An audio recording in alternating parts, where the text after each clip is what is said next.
Well, Tanveer, this is our latest innovation, and this is purely analysis, understanding, some off-the-record conversation which I keep on having with some smart guys on a daily basis.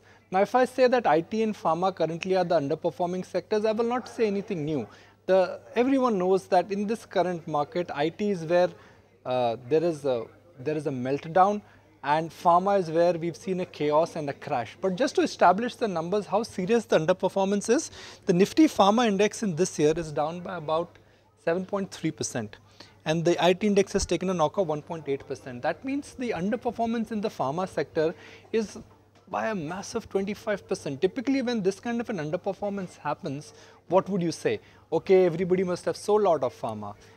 The price action is indicating that there are only sellers and there are no buyers. But there's a difference in ownership and price action. Historically, when stocks they underperform, investors they start selling them, HNI money it gets out. But what we've done is that we've looked at two stocks, two popular stocks, Sun Pharma and Infosys. And there are about 42 AMCs in India. And if you'll be surprised that out of the 42 AMCs, 35 AMCs currently have a ownership in Sun Pharma. So Sun Pharma may be down 29% in 1 year, but it is still the most over-owned stock. Imagine 35 AMCs out of 42 AMCs, they currently have exposure to Sun Pharma. That's how the deep belief in Sun Pharma is, despite the underperformance and despite the terrible news performance. Infosys, well, Vishal Sikka, I'm afraid, has failed to deliver on his initial promise. So much so that he had to come out and cut his guidance. But that is not forcing anyone to really change their positioning in Infosys.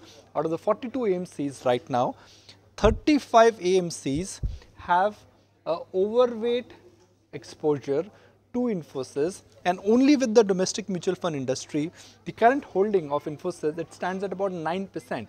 So the recent underperformance, in fact, is not forcing mutual funds to really throw in the towel and reduce their exposure to IT and pharma. At least for Sun Pharma and Infosys, the data is telling us something else. So what is my conclusion?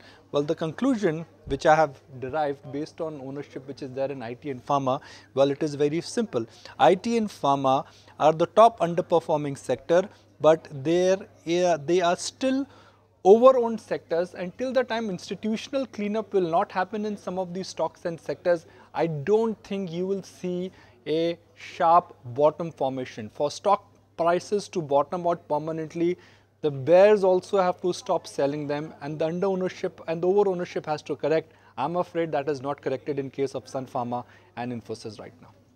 Find us on Facebook at facebook.com/ETNow, and don't forget to click the like button. You can also follow us on Twitter at ETNowLive. To stay updated with all our programming, hit the subscribe button on our YouTube channel by logging on to youtube.com/ETNow.